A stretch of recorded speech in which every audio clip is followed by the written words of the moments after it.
Welcome to the College Admission TV Presidential Podcast. We sit down with passionate leaders in education for their thoughts and insights in today's world. We are excited to have as our guest Dr. Rosemary Thomas, president of Chowan University in Murfreesboro, North Carolina. I always like to start off with your mentors. Who are the mentors that helped shape your path to the presidency? It's very interesting. I actually just did an interview with my alma mater, Clemson University, and that's where they were. It was the president and the vice presidents of Clemson that really helped shape my path and define my path to higher education.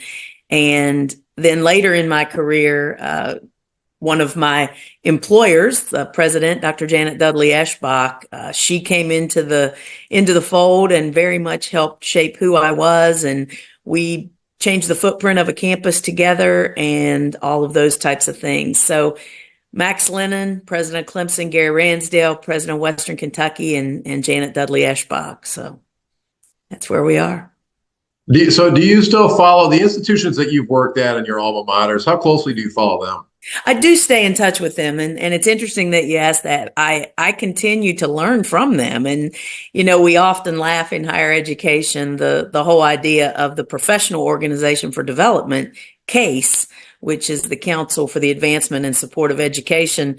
We often said it was copy and steal everything. And, that's one of those things where you really can learn so much from peer institutions, be they aspirational peers or be they performance peers. And so keep track of them, really keep track of the students that I had contact with along the way and who served in various leadership roles across campus. And I would hope that if you were to ask them a question, maybe I'd be among their mentors.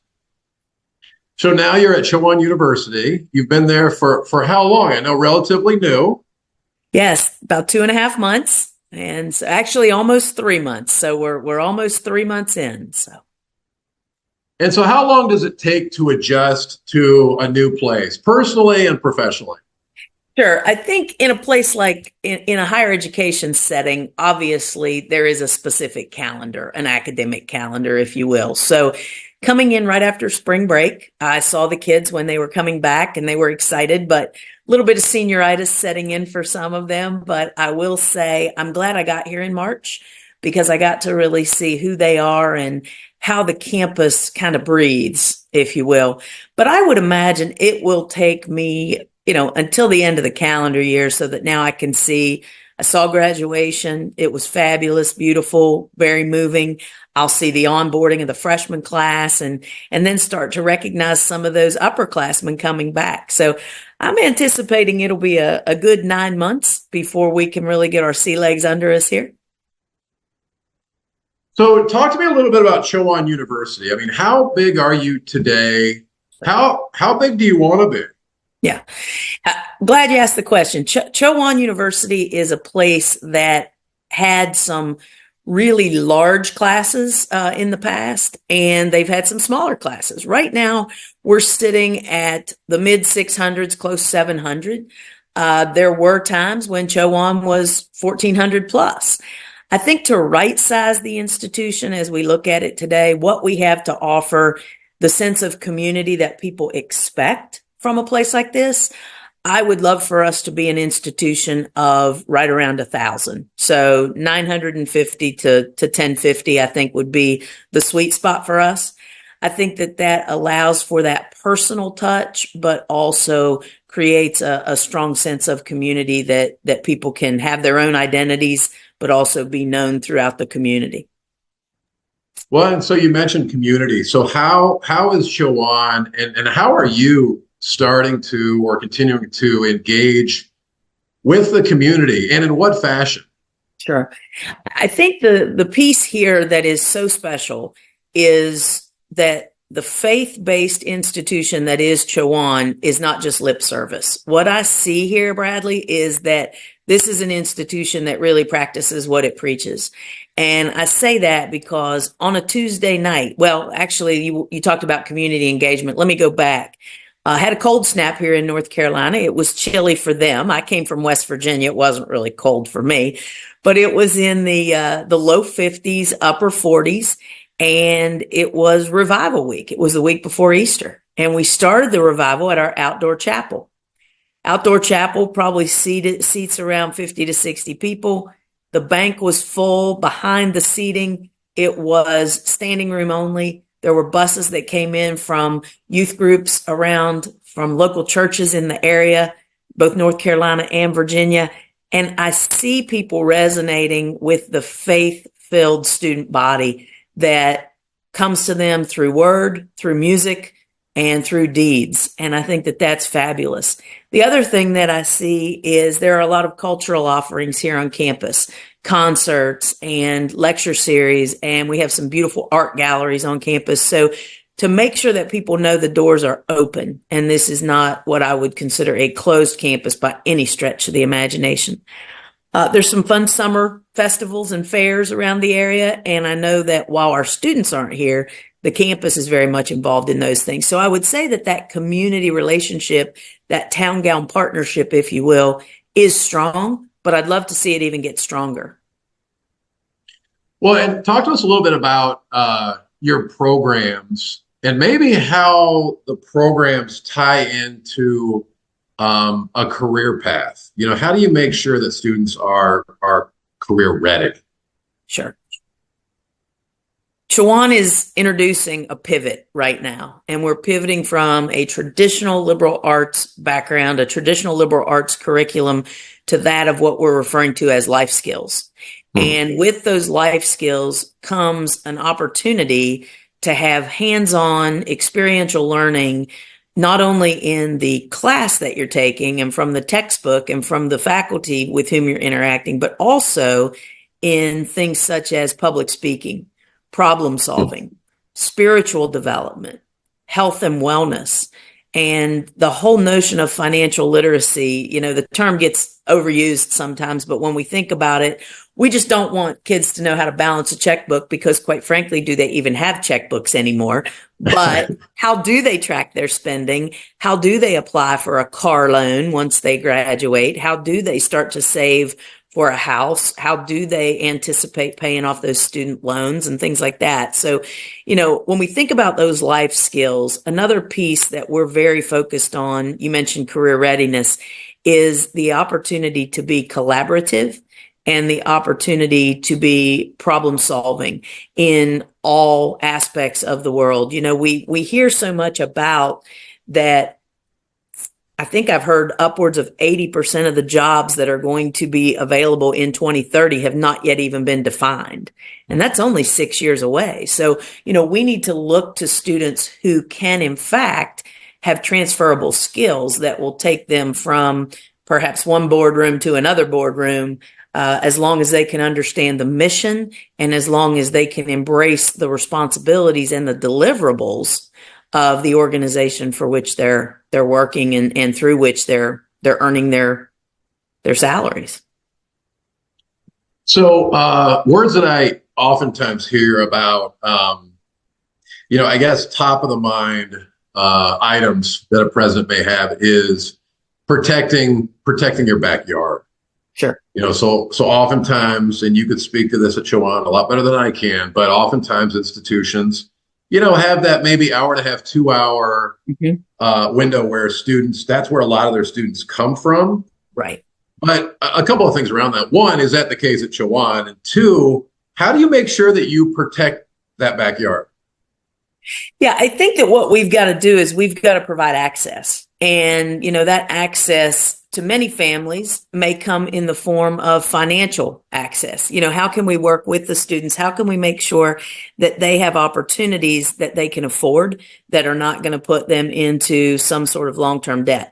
I think the other piece in protecting that backyard is paying attention to the workforce needs of the area around us and to provide them with internships and to provide our students with the internships and to provide them with the interns.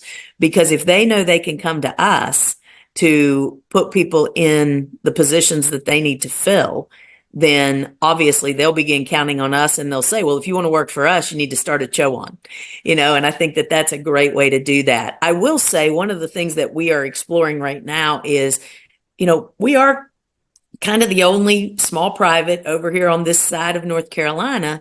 And we like the idea that we're the hometown university for a pretty wide piece of real estate over here. And that private liberal arts Christian university, we're kind of the only game in town. And we want to capitalize on that. We want to work with the high schools. We want to even work with them before high school. And so we're looking to, we're looking to get our Upward Bound program back in place. That is something that was here at Chowan for many, many years, which brings at-risk students to college campuses, gives them exposure. And also we are exploring opportunities for dual enrollment with a lot of the local high schools, which we think, sort of demystifies that next step for a lot of students, as you said, in our own backyard. Absolutely. Now, were the FAFSA delays an issue at Chowan? Absolutely. I guess the only thing that saved all of us was we could say, well, it's happening to everybody. It's happening to them right. too. But I think what it did, it just put everybody on their heels, because I do believe that college admissions offices have started putting their best offer out there first, because that's what people want to hear and that's what they want to know. Well, we didn't know what the best offer was if we didn't know what your FAFSA was going to reveal. Nobody really knew what to expect. And so that delay put people on their heels.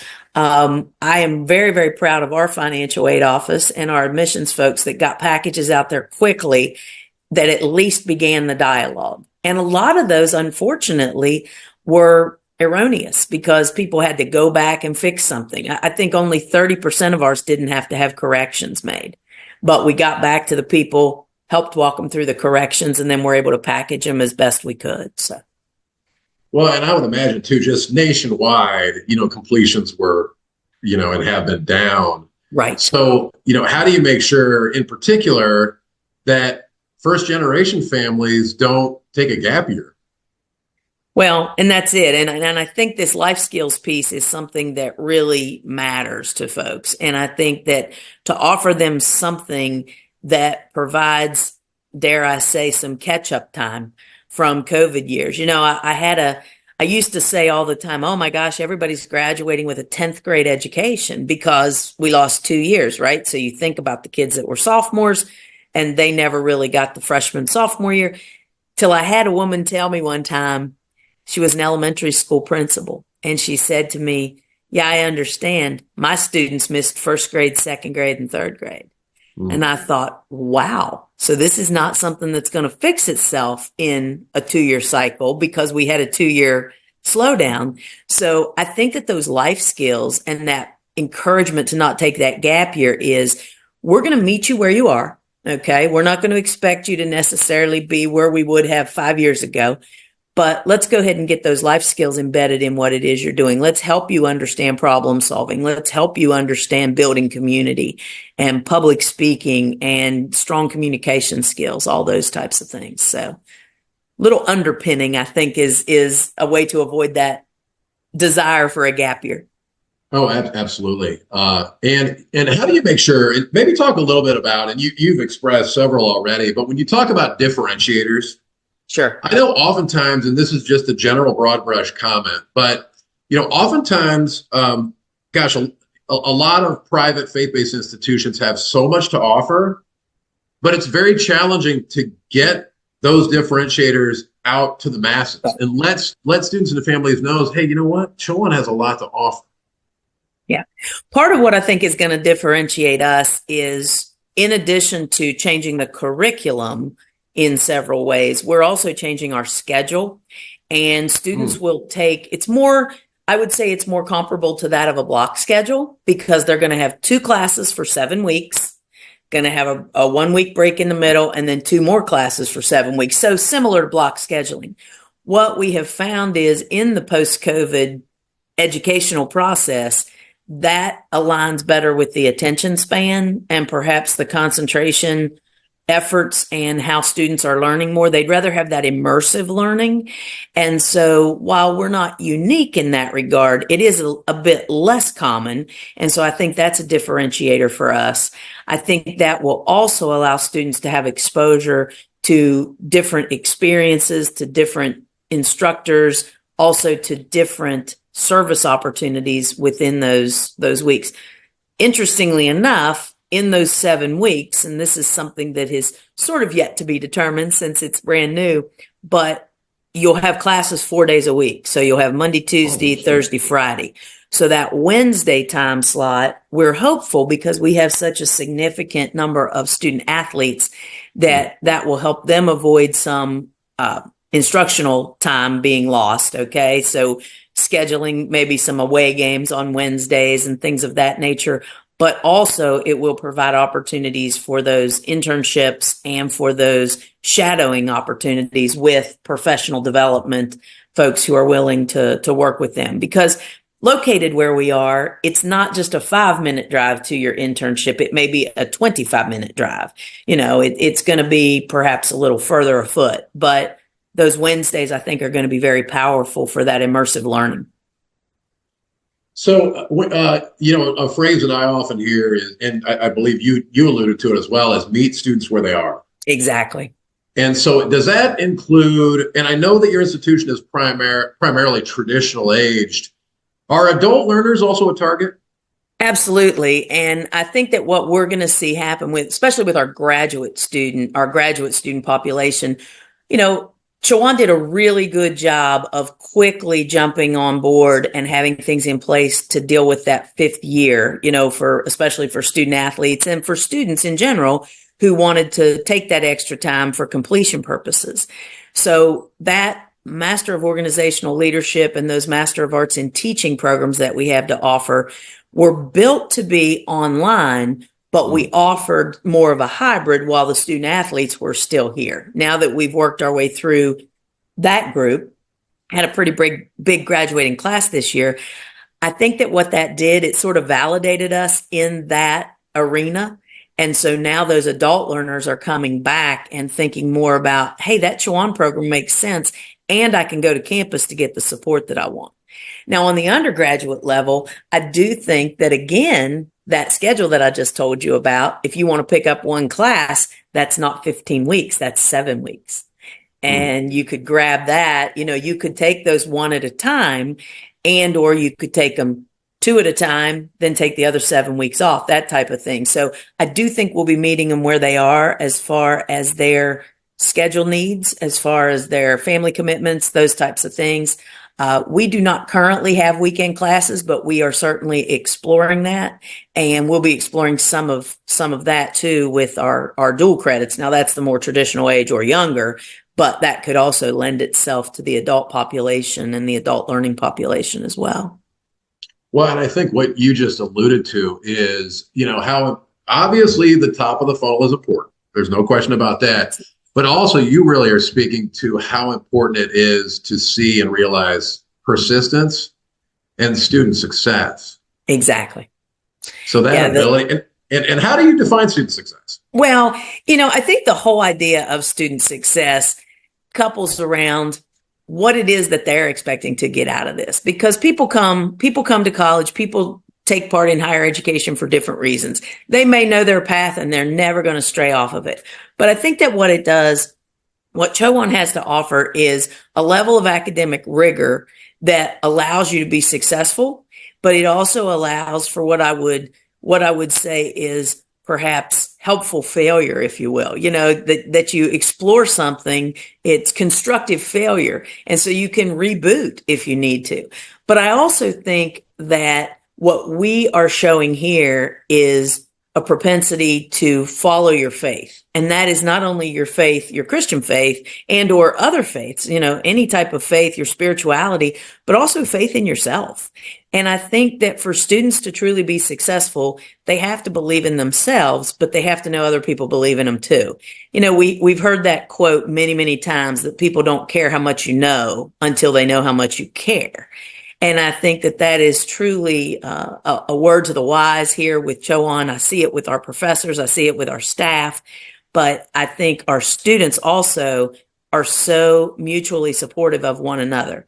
Have to tell this, on a random Tuesday night, I started to say this earlier about the revival, but on a random Tuesday night, sitting in chapel here, we do not have mandatory chapel. Nobody gets extra credit. As I told you, we're between 650, 700 students.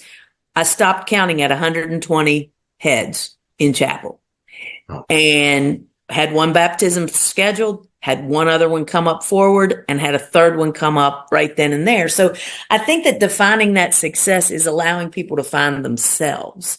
One of the things too that I realized here is, defining success when you come in may change by the time you leave, because I heard from one of our graduation speakers. We have student speakers, and one of our graduation speakers came in here as a top recruit for one sport, left here having participated and been honored in two different ones, never played the sport that she came here to do. And I find that interesting because her competitive spirit never died, but her success that she found was with a completely different team and group of peers. And so I find that interesting. And, I just think the opportunities for students in this location, in a small town, to experience the diversity that they experience on a campus like Chowan, they're not gonna be able to experience that in a larger setting. And it's interesting. And I'm sorry, I know I'm going long on this one, but somebody said to me, not at all. so somebody said to me one time, they said, you can talk about how diverse a big campus is, a research one, a huge land grant, whatever it is. But really, it's so diverse that the groups still tend to assimilate together in those areas, whereas it's truly a melting pot on a small campus. And that diversity of thought, that diversity of culture, that diversity of socioeconomic background, it's so much more pronounced in those groups when you sit around a table and you see color, you see sexual orientation, you see language of origin, you see all these types of things, first gens, fourth gens, it doesn't matter. You see all types of things. And I think that just that assimilation is something on a small campus that you don't feel that other places. Well, and it sounds like you just defined the fact that, diversity and inclusion don't mean a lot unless there's belonging type That's to right. them. That's right. And I think that sense of belonging, again, is something that we see with the students supporting one another. We see those. I thought it was very interesting. I went to a couple musical recitals of young men, and I thought it was quite interesting that their entire sports team came to watch them perform, their trumpet recital or their piano recital, those types of things. And I thought, where else does that happen? And it's just so defining to say, so you're interested not just if they catch passes or if they can hit ground balls, you're interested in, can they hit that note? So it's pretty interesting to me. So. Well, absolutely. So a recent report talked about how and showed that private universities on average, and generally speaking, have seen a tuition discount rate of 56%. So pretty high, I would say. So just generally speaking, especially in your experience, I mean, how, and maybe even at Chowan, I mean, how do you reverse that trend? Well, the easy thing is we'd all love to have 100% discount rate as long as it were all fully funded. So absolutely right. but I think what we have to do is we have to be good stewards, not only of the money that the students are investing, but of the donors' money as well. And so I think really I like to kind of turn that on its head and not talk so much about discount rate as what's the net revenue. What is a student bringing with them that they're going to be able to take to any college or university that they choose to attend versus what is it that Chowan needs to invest in that student?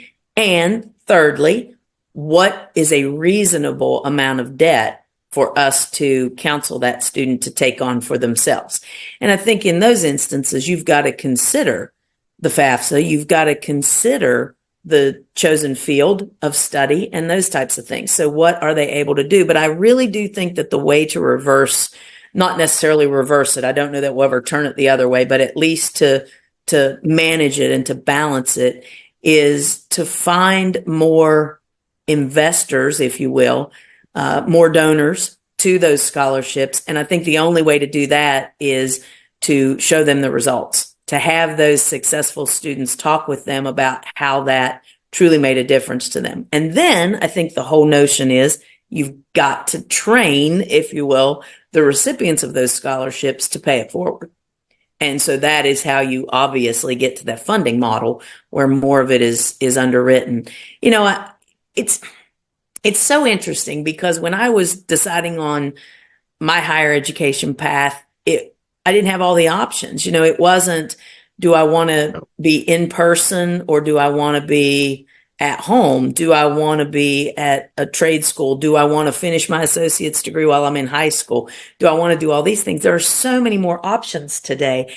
And so I think that it's got to be results driven. And I think that that discount rate can lean more toward a net revenue when you look at the student and you say, here's what you're coming in with. Here's what's available to you. Let's talk about how we meet you in the middle, and let's try to align you with donors who are interested. And I think the other piece of that too, we talked about this earlier, is workforce development and what the workforce needs are.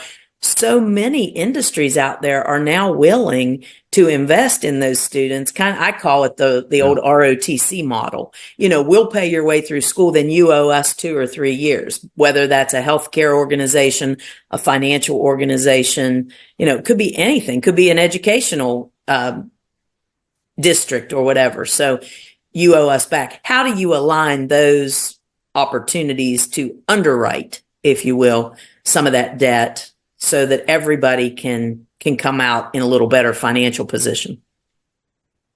So how are you engaging alums today? Yeah, we are very fortunate because of this whole notion of the internships and the idea about the life skills. They're very interested in learning more about that. And so they want to have those students come work with them. They want to have those students come study with them. They're coming to campus, a lot of guest lecturing. And I think that's going to be even more. We're going to have more opportunities for that with the new model, you know, because we'll have those 7-week classes and get them in here to talk, get them in here to engage. We are trying very hard to have our student body much more engaged with our different boards.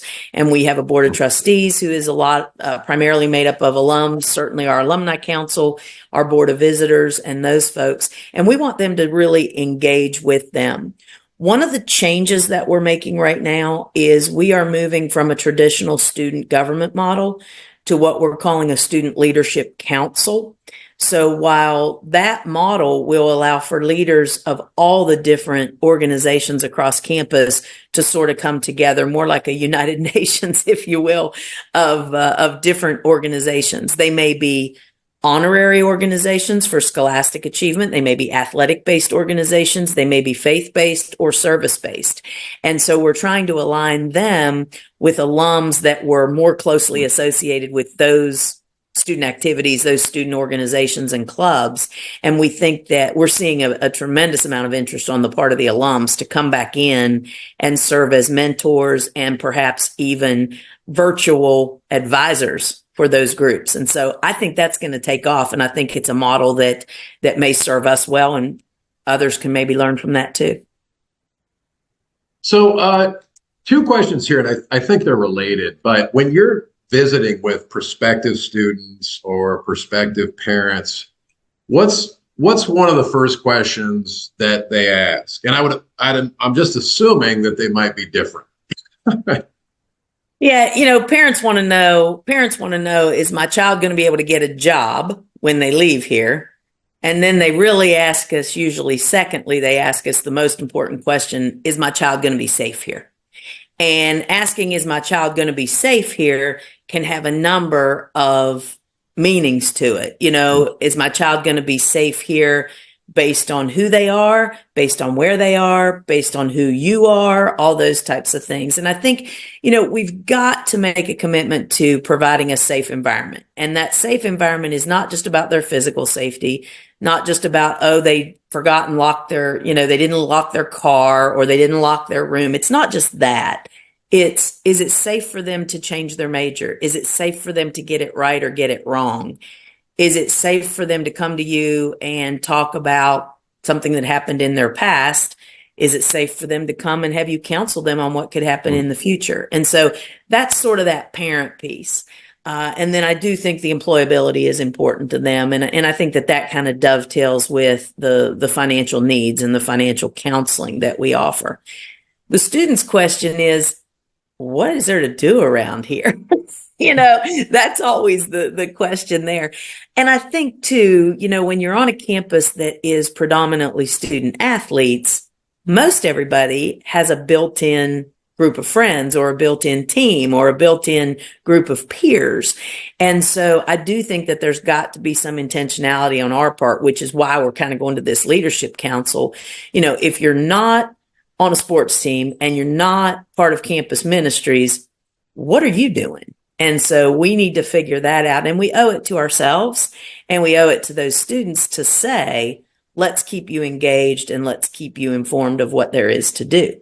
I will say that the small town does kind of grow on them pretty quickly, even if they've come from a large town, because it's quaint. There's opportunities. If you go work at a local bank or if you go work at a local industry, you're going to have firsthand information and firsthand interaction with the president of the company, with the president of the bank, with the attorney whose name's on the door, those types of things. And so those relationships are something that we need to capitalize on for the students. And they ask about that. How can I network here?